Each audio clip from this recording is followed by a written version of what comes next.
Welcome back to my channel, everybody. It's me, Janae, and I'm back with another video for you.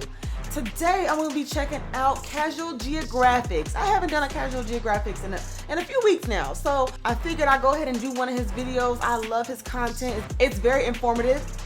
This one is 100 man versus 1 gorilla, everything you need to know. So I know that this 100 man versus 1 gorilla has been going around the internet like crazy, and in my opinion, gorilla is gonna win every time unless us humans have weapons like guns, you know. So but if it's down for like 100, like one-on-one, not even one-on-one, but you know, hand-to-hand combat, gorilla is smashing every time. I think that's my opinion.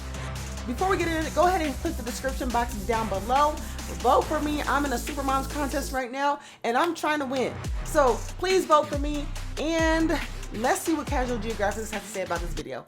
100 men versus 1 gorilla is just the newest online debate brought to you by people that have way too much time on their hands. And I'm no better, because here I am making a video about it. Because it's quickly gone from silly Twitter talk to what has to be a massive joke that I'm not in on. What's clear is one side is getting drastically overrated, while people obviously aren't taking the other side seriously. Plus, I love animals and arguments, so if you're looking for a video to eat your lunch with, or to be the soundtrack of your commute home, I'm going to break down the question you probably didn't care about in the first place, and by the end, you'll wonder how this was ever even a question. So here's the full truth of whether 100 unarmed men could beat 1 prime silverback gorilla. But first, we gotta understand what force of nature we're up against. Now, I do have a couple recent videos on gorillas, so to not repeat myself too much, I do advise that you check those out for further context. But basically, everything we thought about gorillas back in the day was wrong. They're giant, non-violent, fart-happy pacifists, and the most dangerous thing about them is they can misunderstand regular human actions as an act of war. So while yeah, if you smile at a silverback enough times, he eventually will put beats on you like a Cherokee drum, most times a gorilla is just worried about the 6,000 calories he eats a day. And thank the stars for that. Gorillas are built like the developer had something to prove. They took the human model and said, drag to resize. The result is an alpha ape with a stronger bite force than a grizzly, allegedly, hands that can crush a crocodile's skull, allegedly, and just strength that we really have no way to truly comprehend. That man fully didn't plan to get casually ragdolled, but plans are always subject to change when you're around the prime ape.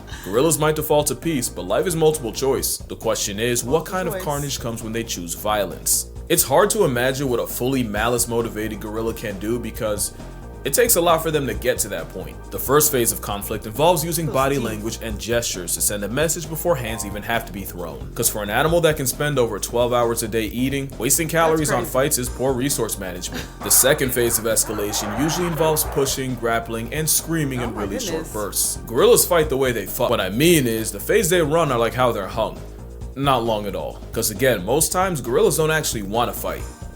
But what about when they do? Yeah, that would be phase 3, and that usually happens when 2 silverbacks throw down for control of a group. Losing such would mean losing the 3 F's: food, family, and the FCC won't let me finish, but stakes can make these fights to the death, and here's where we can see what gorillas are truly capable of. I found a research paper that detailed the injuries sustained in gorilla-on-gorilla fights, and based on that, you see a pattern. Those teeth are for more than just undressing trees, and losers are often found with lacerations and puncture wounds all over the body. And unlike a leopard, which leaves small puncture wounds, the canines of a gorilla cause large gaping tears in victims. Even if the gorilla's bite strength has been exaggerated, which we will get into, even lowballing them puts them at the level of a hyena. One gorilla named Inshuti had his foot completely crushed with the tips of his fingers and ear bitten off. Gorillas also use their arms, not really to punch, but to use as battering rams, and they've also been known to pull chunks of hair out with their hands. So safe to say, a gorilla's stiff arm to the back would crack your constitution like a glow stick and could dislocate or break human bones by accident. And with many victims also recorded with bite wounds to the face, you'd probably be able to unlock your iPhone from 20 feet away after a gorilla puts jaws on you. So what chance would an army of humans have against a 500-pound berserker? Well, hot take, gorillas have been drastically overrated in many ways. First is fighters. Gorillas aren't efficient fighters, they're more physical brawlers and grapplers, and with everything I've said, most fights last anywhere from a couple seconds to 1 to 2 minutes at the most. Also, as strong as gorillas are, their strength has been overrated. There are some animals that just get more and more OP the more people talk about them. Chimps have been said to have the strength of 8 men when really it's closer to 1.5. It's just that they're stronger in all the ways that can kill you. And grizzly bears are already big enough, but then you got people claiming they can decapitate a full-grown moose with 1 swipe. Now, what idiot would say that? And this debate has people swearing a gorilla would rip a whole man in half like a phone book with nary a sweat. I knew the gorilla propaganda peaked when this was an actual debate. Dr. Strange could conjure up 14 million realities. You won't find one where a plus-size protein-packing primate can do anything to a full-strength grizzly bear taking him seriously. Especially since there's a much smaller predator known to give gorillas problems. Gorillas have been documented getting preyed on by African leopards. Really? Even with jungle leopards being bulkier due to less competition, that's still an at most 180-pound cat past tensing Optimus Prime. Now let me be fair, these are rare and leopards usually go for hoofed animals, wild pigs, and monkeys. Gorillas are actually too big and too social to be a regular on the grocery list, so it sounds like my whole point is trash. But that same paper listing gorilla on gorilla violence also showed the aftermath of leopard attacks. In those reports, all leopard victims took bite wounds to the head and most of the arms, with lacerations localized about the neck and claw marks on the trunk. So even though it is rare and a one-on-one between a silverback and a leopard might murk both, if a gorilla can struggle with less than 200 pounds of predator, a 900-pound duratio would give Harambe a bunkmate. Also, against 100 men, there are some very real issues that could be game over for the gorilla. The big one is endurance. Gorillas are dangerously close to being hot girl fit. They're best using explosive bursts of energy, not sustained strain over a long period of time, and a fight against 100 humans would likely last hours. Which is really bad considering compared to us, gorillas have poor temperature control. Gorillas don't have as many sweat glands as humans, and if we're talking about mountain gorillas, the thick fur would make it a 101 versus 1. The men, and the risk of heat stroke. That is if the ape doesn't just have a heart attack. Cardiovascular disease is the leading cause of death in gorillas in zoos, and 70% of male gorillas in zoos suffer from heart disease that'll past tense them prematurely. Now that might just apply to zoo gorillas, but it's still a factor. Another is the very temperament of the gorilla is highly non-confrontational. They're more likely to run away than run a fade. But most importantly, the brawling, grappling build is not a good combat style against multiple enemies. We know that cause there's another African predator that's been giving gorillas hell and you may not have even realized it. And it's weird because for a while, gorillas and chimpanzees seem like they were on good terms. They've been recorded foraging together and they'll even have their version of primate playdates. That all changed when the chimps started chimping. A couple years ago in Luongo National Park, scientists witnessed a gang of 18 chimps jump a gorilla family of 5. That's 3 females, 1 baby, and a silverback. The turf war lasted an hour, and even with the silverback apparently testing ragdoll physics, throwing chimps in the air, and even managing to injure 3.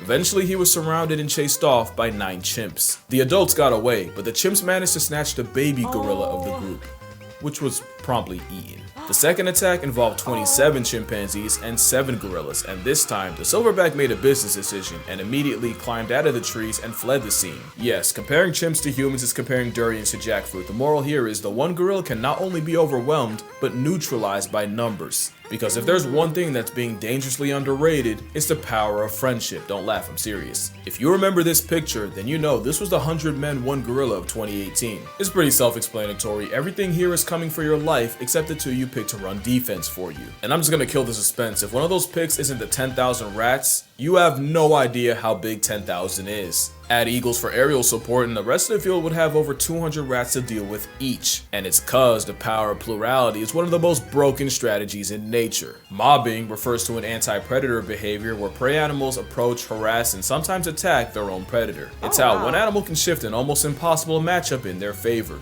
1 hyena to a lion is a chew toy. Add 20 and it's a life lesson. Pilot whales have been on record chasing orcas out of high competition areas and even actively following the sounds of orca hunts. There's plenty of examples of weaponized unity in nature, but probably my favorite case of what's akin to a mob happens off the coast of South Africa, where fur seals have to risk their spot on the census every time they check the fridge. Cause the seals can't go out for groceries without the chance of running into the biggest predatory fish on earth. Every year, great white sharks will gather around fur seal nurseries and snatch any inexperienced pups. The problem is so many sharks show up that a seal can dodge one great white right into the jaws of another. You've seen this movie before, but there's an alternate ending. Scientists have recorded fur seals squatting up into one giant group and using their numbers to turn on the sharks closing in. And as the mob gets bigger, the seal force gets more confident, leading to them escorting the 20-foot assault submarines back out to sea. So with all this, now it doesn't seem like a stretch to favor 100 men over just 1 gorilla. You could argue that the seals and the other mob merchants aren't actually getting physical with their final boss. That's true, everyone's asking if 100 men could off a gorilla, no one's asking how. Well, that's why I'm here. But first, obligatory, don't try this on a gorilla, or at least don't blame me for the consequences if you do. In a fight against a simian weighing a shack and a half, it's all about attacking the weak points, and a gorilla's weak points are the same as ours. Eyes, throat, mouth, and for measure, the jewels of the South. It's all about delivering damage that actually matters, and to do that, someone would have to perform the Draymond Green special and go for the eyes and blind him. Someone else would have to suffocate the supersized simian, either by bear hugging his windpipe, which only Tarzan backpacking plot armor can do, or by shoving your entire arm down his throat. And since you're already negotiating your arm elbow deep in esophagus, you'd also have to pull the gorilla's tongue out.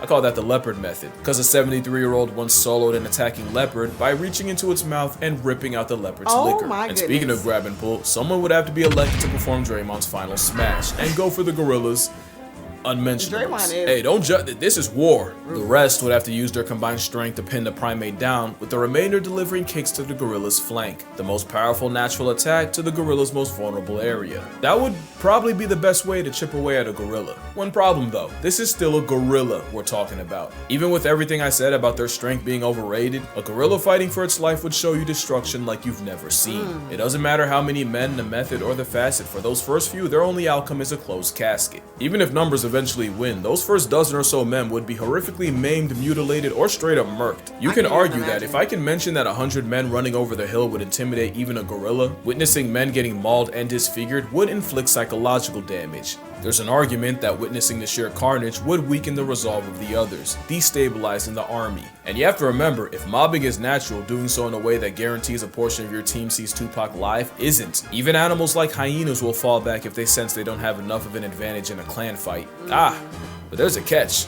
The tweet that started all this said, "Dedicated to that shit. Surely if men can watch bunkmates get blown to bits in a war, then you can find 100 willing to die by the gorilla. If they can withstand the visceral reaction of seeing jaws getting detached, limbs getting dislocated, and a field of open fractures, 100 men would definitely beat a gorilla." And moral of the story, we have strayed so far from the halo of Harambe. Yeah, this is the part where I do the annoying thing and turn a tweet made by someone who definitely wouldn't pass the P-test into a lecture. But like I said in the other video, gorillas have already been getting the middle finger from humanity, either in the wild or in zoos. Whether it's trophy hunting or bushmeat, habitat loss, or an unsupervised minor, humans have the highest KD ratio against our green machine cousins. Because a gorilla has never been on record life depriving a person.